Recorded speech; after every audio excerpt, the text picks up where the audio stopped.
Hi, thanks for joining us for the Family Plot, Gardening in the Mid-South. I'm Chris Cooper. Perennials will come back year after year, and if you pick the right ones, you'll have blooms all season. Also, spring means flowers, and if you don't have a flower bed, you can still plant in a container. That's just ahead on the Family Plot, Gardening in the Mid-South. Production funding for the Family Plot, Gardening in the Mid-South is provided by the WKNO Production Fund, the WKNO Endowment Fund, and by viewers like you. Thank you.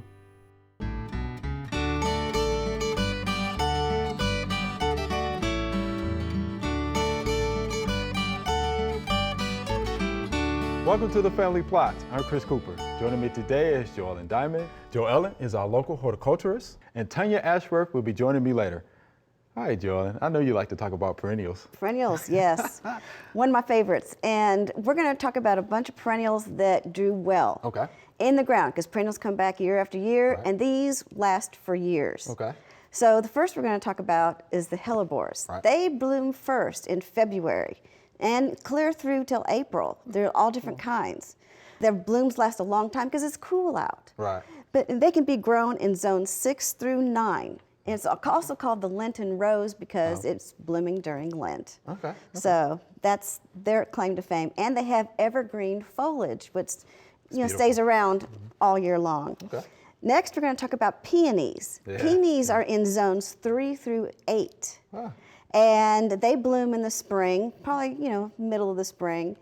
Nice big blooms, gorgeous, very fragrant, all different kinds and colors. Does well. Then when the blooms are gone, it's got this nice bush of foliage that's there. So very nice plant. Next, Coreopsis. Coreopsis, I like Coreopsis. There are all kinds of Coreopsis, and the grandiflora and the verticulata are native. There's native forms of that, and there's a lot of new varieties that are based on these native forms. There's zones 4 through 9. And they are beautiful. Bloom in the late spring to early summer. And I had one that bloomed almost all sporadically all summer long. So there's some really nice ones out there. Cone flowers. Everybody knows cone flowers. They have zones 5 through 8, which is good. And there's a new variety called Magnus that I think we planted that out in the Family Plot perennial butterfly garden. And it is hardy to zone 3. So, that's really good. They all have summer blooms, and they bloom for a long time in the summer. Then, of course, there are daylilies. Oh, my goodness, whole societies of daylilies. Very easy to grow. Summer blooms, zones 3 through 10. So it's a very long range. Different heights, different colors. If you have enough daylilies, you probably have them blooming all summer long. All right, next we have hibiscus. And now, not just any hibiscus, the perennial hibiscus. So make sure it says perennial hibiscus. Most of them have fleshy stems that come up, and then they'll die back to the ground every year and come back up. And the hibiscus likes zones 5 through 9, and it blooms in the summer, and it'll bloom for a long time in the summer. The Rudbeckia, the Hirta, the perennial one. Black-eyed Susan is another common name for it. It's zones 4 through 9, and it blooms in the summertime, into the late summer sometimes too. So it's a good plant. And here's one that you don't hear a lot: catmint. Zones 4 through 8. It spreads quite a bit. Grows about a foot tall. Has beautiful blue and purplish flower spikes on it. Very, very pretty. So why is it called catmint? Well, it's in the same family. This is the ornamental variety that I like, but this is the same family that they put the catnip with. So I don't have cats, so I don't know if it likes this particular one, but this was considered ornamental, and that's why I got it, because it's pretty. One thing that I like for everybody to have is some type of ornamental grass.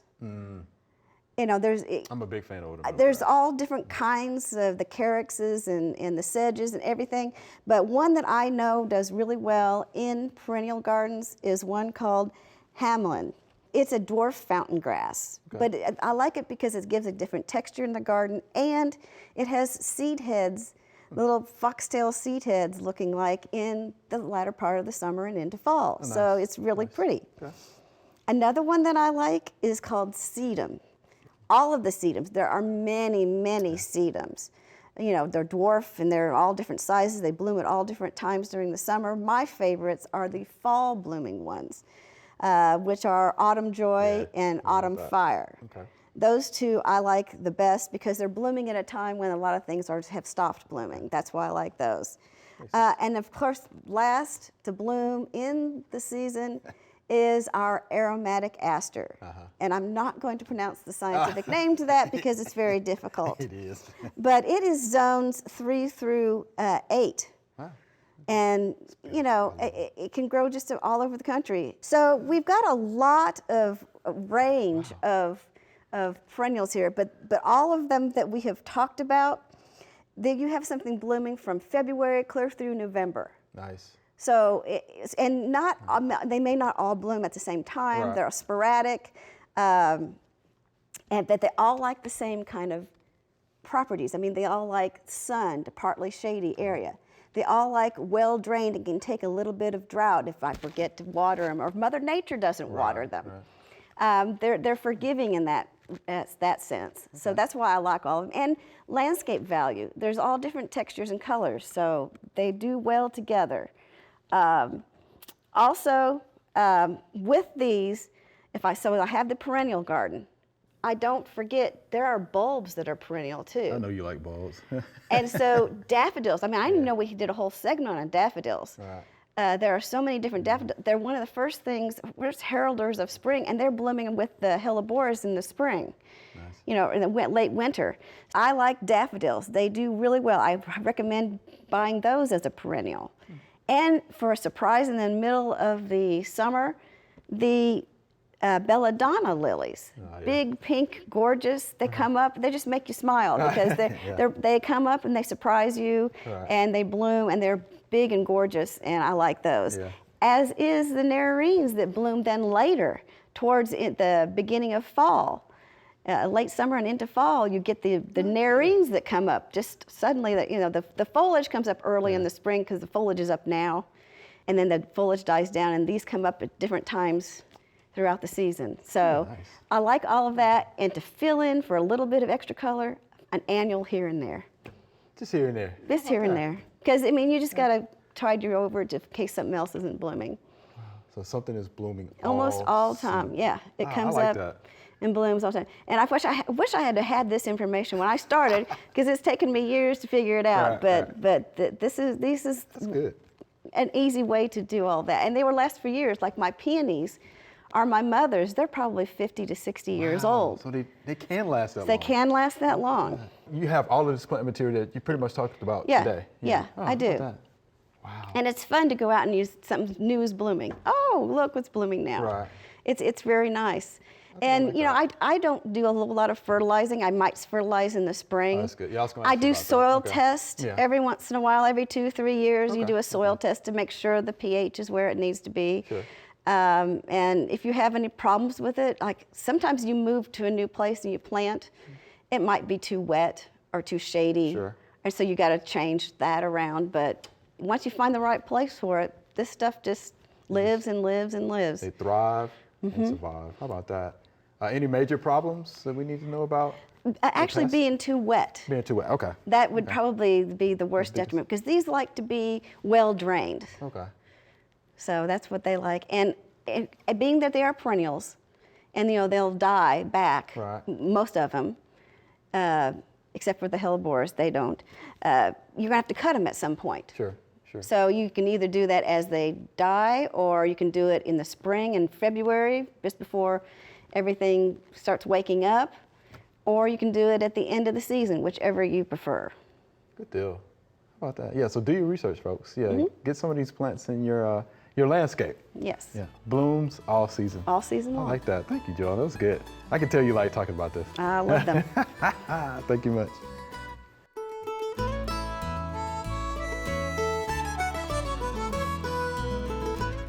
As you can see, grass is not growing very well in this area. This area is very shady. When it rains, the water stands in this area, it's poorly drained. But guess what? Moss loves conditions like that. As you can see here, this moss is thriving. And the good thing about moss is this: you don't have to worry about pulling out a lawnmower. Every once in a while, leaves get on the moss, just blow the leaves off, and your moss stays perfectly green all throughout the season. So again, grass is not doing well here, but the moss is thriving. All right, Tonya, so we have our containers out here. You did this for us last year. We're gonna have you back again to do it for us now. Thank you so much for having me back here to make some pretty flowers for your garden. Okay. All right, so the thing to know about container gardening is it's been around for literally thousands of years. People have been putting plants in pots forever. Okay. And you can put just about anything in a pot and grow it. Think about bonsais, you know. But vegetables, herbs, flowers, and today we're going to plant some flowers for you. All right. Now, when you choose your container, of course, you already have this nice barrel here for us. It's kind of a rustic feel to go in your vegetable garden, but if you're choosing a container for your house, you might want to think about, you know, the style of your house. Do you want something formal or something kind of rustic? How large is your space? Okay. Does the container need to be on caster so you can move it, or are you going to put it someplace and leave it? Wow. So a lot of things to consider there. yeah. Now, after you pick your container, and I always like to choose one that has drainage holes in the bottom. It's not absolutely necessary if your container is large enough, but I like to have drainage holes. You want to fill it up with some kind of soil. Now, if you have a very large one, you do have the option of filling the bottom with fillers. Okay. You don't have to use the really best potting soil through the whole thing, but you want to make sure the top 6 to 12 inches, depending on what you're planting, has the good stuff in it. Okay. So any kind of good bagged potting soil will work. Okay. So we already have ours filled with soil and ready to go. The next thing you want to do is choose your plants. Well, there's lots of things to consider there too. You know, is your container going to be in full sun? Is it going to be in shade? Is it going to be part shade? Part of the day sun, part of the day shade. So you have to think about the conditions that your plants are going to be in, and then choose all plants that can tolerate the sun or the shade. Sure. You may even want to think about watering. If you have things in there that are low water and things that are, you know, heavy drinkers, then that might not be a good combination. Right. So, okay.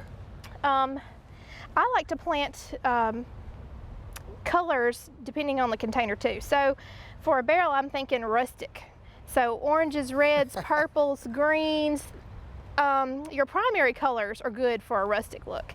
If you've got a formal looking container and it's going to grow in front of your nice fancy little porch, then greens and whites make a nice elegant look. Anything like white and dark purple, white usually is kind of a classic look. And if you're kind of going for the country cottage, pastels are good for that. So think about the look and the feel that you want for your container. Okay, so now that we've got our plants chosen, we've got mostly sun plants here. And the next thing we want to do is think about different heights. Okay. So to make a really nice presentation, it's just like you're going to do a flower arrangement in a vase. You want something kind of tall, you want something to be kind of a filler, and then you want something to spill over the edge to break up the hard edge of the container.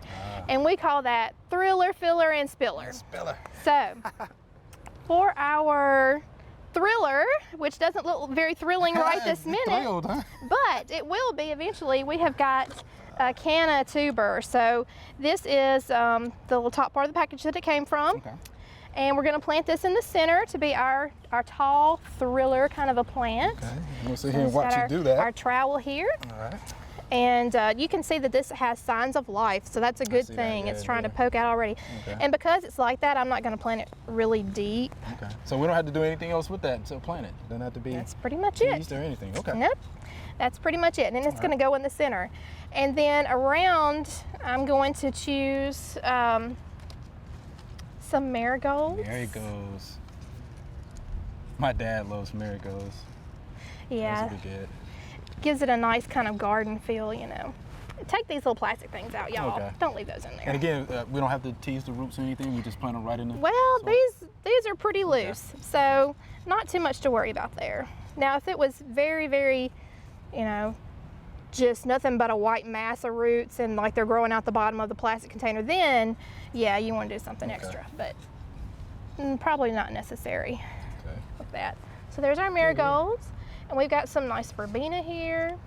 Now, when you're at the store choosing your plants, keep an open mind. So don't have in your head, okay, I'm gonna go to the store and I'm gonna buy this, this, and this, because they may not have what you need. Okay. Exactly. So keep an open mind about what things you could substitute with if they don't have the exact plant that you had your heart set on. It's a pretty good sized fruit ball there. It is. You want to check for nice white roots Right. when you're at the store choosing your plants, and this one has a nice root system. I'm going to put this one kind of in the front. Mm-hmm. And you know, I'm kind of planting these all the way around. If your container is going against a wall, you can kind of do your tall thing right in the back and everything up in the front, everything else, but this we're going to see from all sides. Now, do you do this with your containers at home? Yes, mostly. It depends on what I'm Mostly? growing in it. Okay. I grow a lot of herbs at my house, so I don't really do this little formula with those. I have one pot that I really like of my herbs. I grow lavender, Okay. and I grow it in a purple pot. Ah, So when it blooms, it has the nice purple flowers, and then in that nice purple pot, I really like the look of that. So I usually will do a smaller container than this okay. and grow all of one thing, but then different sizes of Right, I containers. got So you. I'll have like, instead of doing the height in one container, I've got 3 containers of different heights that I'm Okay. planting all one thing in each one. Does that make sense? It makes sense. It does. So it's kind of a 3-piece arrangement instead of an all-in-one look. Gotcha. Okay. All right, so now I'm going to start adding in my things that are going to spill over the edge. These are spillers. Yes. These are our spillers, and they break up the hard edge of the container. And this is our wave Look at that petunias. root ball. Nice Now, do we need to roots. pinch, if we have something like that on our plants, we Yeah. can go ahead and pinch that off? I mean, that's not going to get any better, so Okay. yeah, we'll take care of Just that. pinch it. Now, during the season, during the growing season, you have to keep in mind your containers are probably going to dry out a little bit quicker than the stuff planted directly into the ground. So you want to check on the watering probably every day. Go out and check your containers and see if they need any watering. Okay. It's also good to have containers for water management. Can usually take less water than if you did a huge bed full of annuals, but you get just as much of an impact with your container when it becomes full in the summer. Also, you want to scout for insect and disease Yeah, problems during the season, and I'm going to scoot this marigold over a smidgen Okay. to make room. Yeah, I would also tell folks to check those pots to make sure they don't have any weeds growing. Oh yeah, that's a good point, Chris. Yeah. And I'm gonna break this up because it's kind of big, this root ball. And it will not hurt it to, you know, get in there and really mess around with it. It will grow back, all those roots will. So that's kind of how we do our containers. Also, you may want to deadhead your spent blooms during the year, during the season. And it may not look like much when you first get it planted, but with a little bit of sun and water, it won't be long before it's nice and full for you. Right, and this is full sun, so it's definitely gonna get that. All right, well, Tonya, we definitely appreciate that demonstration. Thank you. We can't wait to see what it looks like later on. Me through the season. too, me too. All right. Thank you.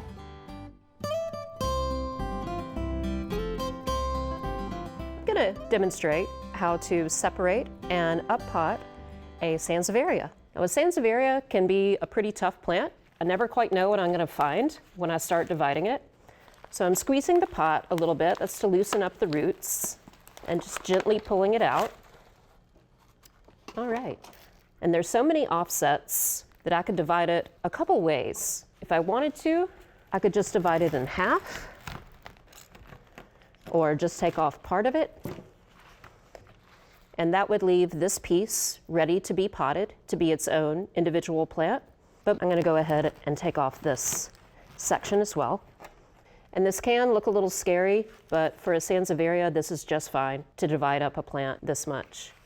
And with this piece, I'm going to put it into this size pot, just because that looks about right for the root ball size. I'm going to put a little soil in the bottom, then position the plant, then fill in around with more potting soil. Now I'm planting it at the same depth that it was in the previous pot, tucking the soil down. I'm not pressing it down, just making sure that it's settling into all of the little nooks and crannies. Then I'm going to give it a little sprinkle of fertilizer around the edges of the pot, not right up against the stem, because that can burn the plant as the fertilizer is released. So now the plant is ready to fill out again. And I now have 1, 2, 3 other sections ready to go in their own pots. So I'll go ahead and pot those up, and now one plant has become 4. All right, Joellen, here's our Q&A segment. You ready? I'm ready. These are great questions. Here's our first via email. I like this one. I love to grow squash of all kinds, and the squash bug loves me for it. I've learned that a few drops of Dawn dishwashing liquid in a bottle of water can be sprayed onto said bugs with death imminent to the bug, but also the plants. My dog Riley, a 13-pound Australian Silky Terrier, who enjoys zucchini as much as I, would appreciate any information that would assist in the control of this menacing little pest. Many thanks, Shane and Riley. I like that. I like it. That's good. All right, so can we help Shane and Riley out, you know? Yes, we can. Okay, all right. You know, she needs to scout and find them when they start getting early. In fact, sometimes when I see mine, they come as little rows of eggs on the leaves. When I see those eggs on the leaves, I actually will make a hole in the leaf and just take the leaves, the eggs off of the leaf and squish them and take them away. I try to keep up with that, and that has helped a lot. But if she sees them when they start to be young, I mean, I use pyrethrin, which is an organic insecticide, and I spray it in early morning or late in the evening when there's no pollinators out. So you can do that, and there's other things you can do. There's a couple other things. Squash bugs are tough. So yeah. Scout, look for the eggs. They look like little bronze footballs. You know, they're in a neat little row. So yeah, if you see those, like you said, get rid of them. Or how about this? The master gardeners here have taught me this. Double-sided tape. The eggs are there on the leaf. Put them off the double-sided tape. Isn't that cool? That's a good idea. Just take them off and just squish them. Right? So you can do that. Something else is crop rotation. Okay? Definitely. You don't want to put the squash in the same place year after year after year. So yeah, definitely practice crop rotation. How about resistant varieties? You know, look for those. There are some. There's some available. Some but they still, our squash bugs are just notorious. They are tough. With squash. Insecticidal soap, but you have to target the nymph stage with insecticidal soap. Okay? The nymph stage. Because if not, then pyrethroids. Carbaryl is something else you can use. You have to read and follow the label. Of course, you don't want to spray that when the bees are out foraging. All right. So cultural practices first. All right. Scout, crop rotation, resistant varieties, insecticidal soap, know the life cycle, target the nymph stage, pyrethroids, carbaryl. Yeah. And I think Riley would be just fine. Yeah, I think so. You'll get something to eat. Be able to enjoy the zucchini. That's right. All right, so I hope that helps you out, Shane and Riley. All right, thank you for that question. That was good.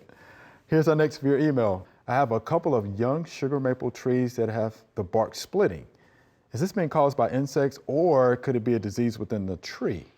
Are they a lost cause, or can I save them? Thank you. This is Claudia from Lenore City, Tennessee.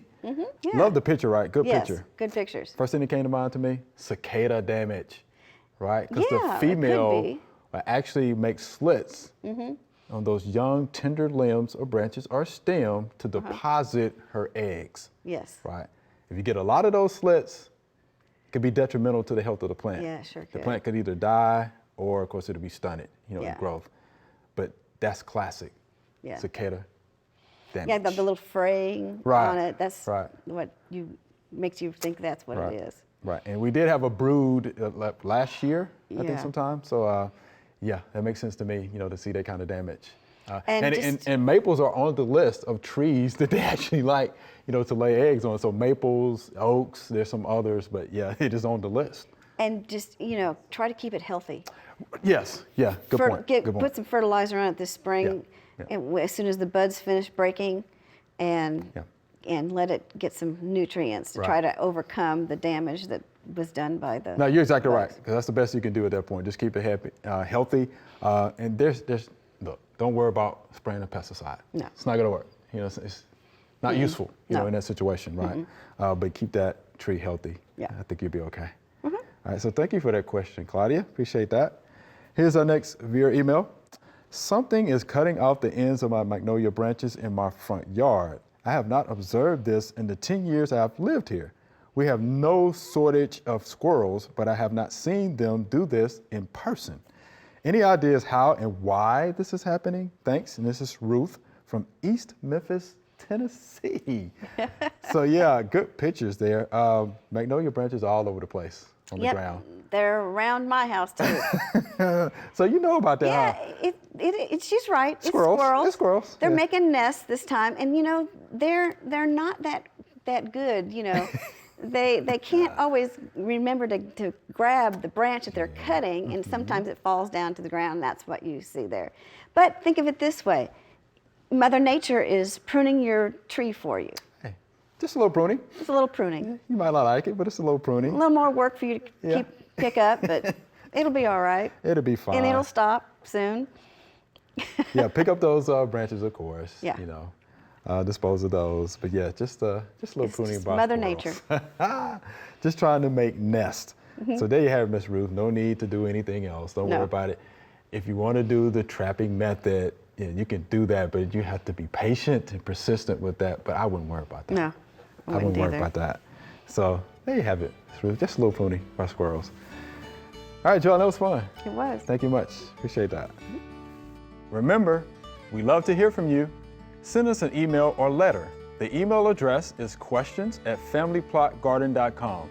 And the mailing address is Family Plot, 7151 Cherry Farms Road, Cordova, Tennessee, 38016.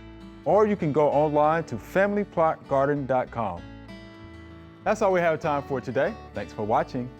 Did you know that every week we take more family plot than what you see on TV? Head on over to familyplotgarden.com to see what didn't make it to TV.